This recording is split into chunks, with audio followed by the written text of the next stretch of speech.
നൽകിയല്ലോ. അത് ഓർത്ത് കർത്താവിനെ സ്തുതിക്കുന്നു.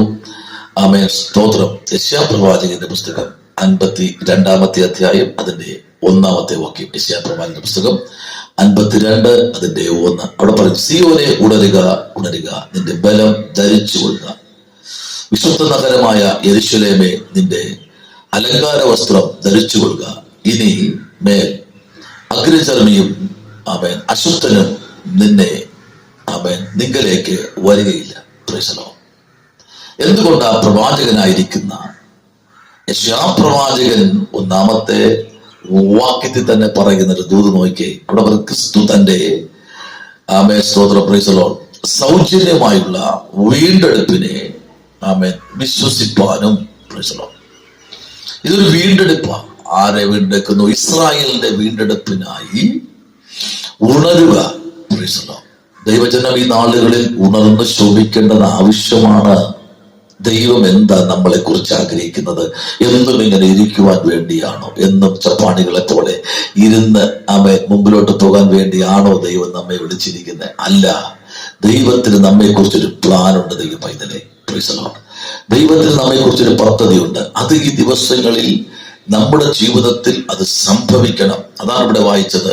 സിയോനെ ഉണരുക, ഉണരുക, നിന്റെ ബലം ധരിച്ചുകൊള്ളുക. അപ്പൊ നിന്റെ ബലം ക്ഷയിച്ചു പോകുന്നു എന്നാണ് പ്രവാചകൻ ഇവിടെ പറയുന്നത്. നിന്റെ ബലം എന്ത് ചെയ്യണം? ധരിച്ചുകൊള്ളണം. എങ്ങനെ ധരിക്കാൻ പറ്റും? മുഴങ്കാലിരിക്കണം, ഉപവാസം ഇരിക്കണം, പ്രാർത്ഥിക്കണം, വചനം ധ്യാനിക്കണം, ദൈവത്തിന്റെ സന്നിധിയിൽ ഉണ്മയോടെ ഓരോ നിമിഷവും മുൻപിലോട്ട് കടന്നു പോകുന്നു എങ്കിൽ നിനക്ക് വേണ്ടി പ്രവർത്തിക്കുന്ന ഒരു സ്വർഗമുണ്ട്. ഹല്ലേലൂയ, ആമേൻ. അതാണ് സങ്കീർത്തന പ്രവാചകൻ പറയുന്നത്, ബലം നിന്നിലുള്ള മനുഷ്യൻ ഭാഗ്യവാൻ. ഇങ്ങനെയുള്ളവരുടെ മനസ്സിൽ സിയോനിലേക്കുള്ള പരിപാടികളുണ്ട്. അപ്പൊ ബലം നിന്നിലുള്ള, ആരുടെ ബലം?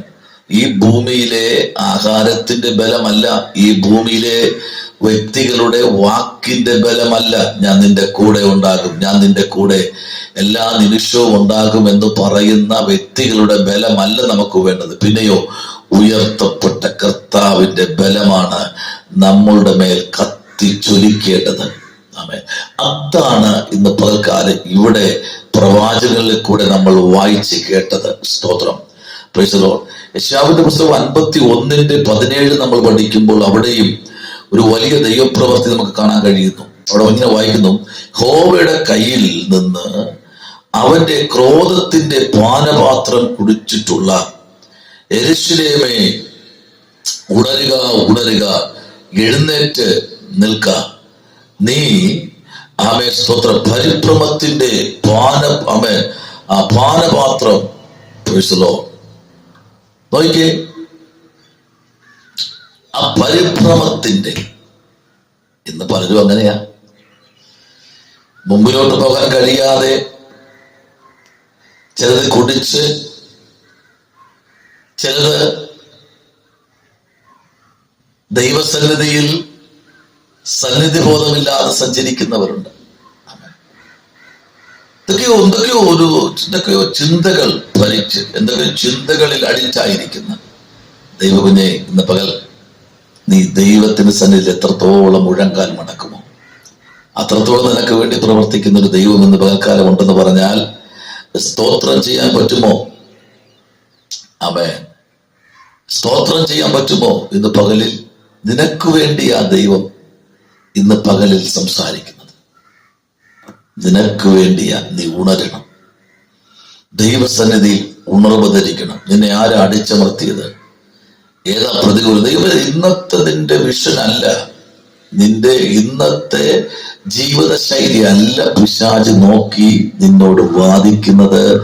ഫ്യൂച്ചറിൽ നാളെ നിനക്കൊരു ലൈഫുണ്ട്, നാളെ നിനക്ക് ഒരു ലൈഫുണ്ട്. അതാണ് സാത്താൻ നോക്കുന്നത്.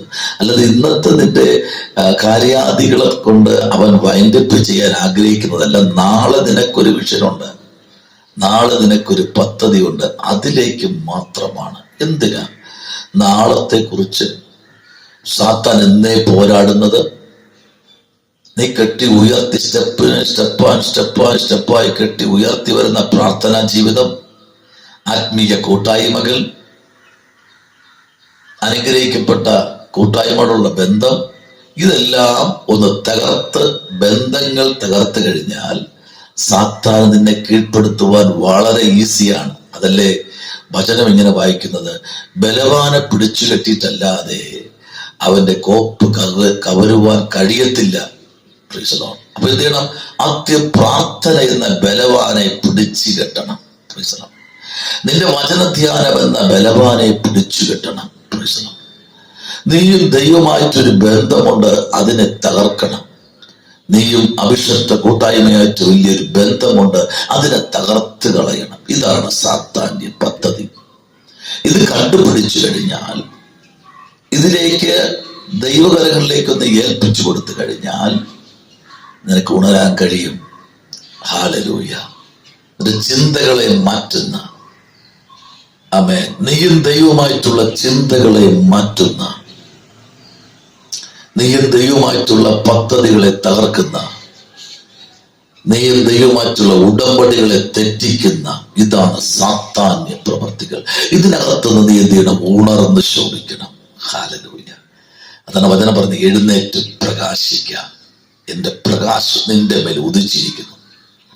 അപ്പൊ ദൈവത്തിന്റെ പ്രൈസ് ദി ലോർഡ്, ആ ഒരു പ്രവൃത്തി നിന്റെ മേൽ ഉദിച്ചിരിക്കുന്നു എങ്കിൽ നമുക്കറിയാം, യെശയ്യാവിന്റെ പുസ്തകം 48:2 നമ്മൾ വായിക്കുമ്പോൾ അതിനകത്ത് വളരെ വ്യക്തമായിട്ട് ഒരു ദൂത് വിളിച്ചു പറയുന്നത് ഇങ്ങനെയാണ്: അവർ തങ്ങളെ തന്നെ വിശുദ്ധ നഗരം എന്ന് വിളിച്ചു, ഇസ്രായേലിന്റെ ദൈവത്തിൽ ആശ്രയിക്കുന്നുമില്ല, അവന്റെ നാമം സൈന്യങ്ങളുടെ യഹോവ എന്നാകുന്നു.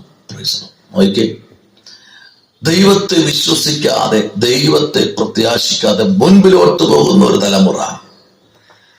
അമ്മേ, ദൈവകുഞ്ഞെ, ഈ ദിവസങ്ങളിൽ പോകുന്നവരെല്ലാം വിട്ടുപോകട്ടെ. നീയും ദൈവമായിട്ടൊരു ബന്ധമുണ്ടെങ്കിൽ നിന്നിൽ കൂടി ദൈവം വലിയ അത്ഭുതങ്ങളെ ചെയ്യും. ആ ദൈവത്തെയാണ് ഞാൻ ആരാധിക്കുന്നത്. കർത്താവിലേക്ക് നമുക്ക് ഏൽപ്പിക്കാം. ദൈവം നമുക്ക് വേണ്ടി യുദ്ധം ചെയ്യും. നീ ഒന്ന് ഉണരാൻ തയ്യാറായ, നിനക്ക് വേണ്ടി യുദ്ധം ചെയ്യുന്ന ഒരു ദൈവമുണ്ട്. God bless you. കർത്താവ് അനുഗ്രഹിക്കട്ടെ. പ്രൈസ്.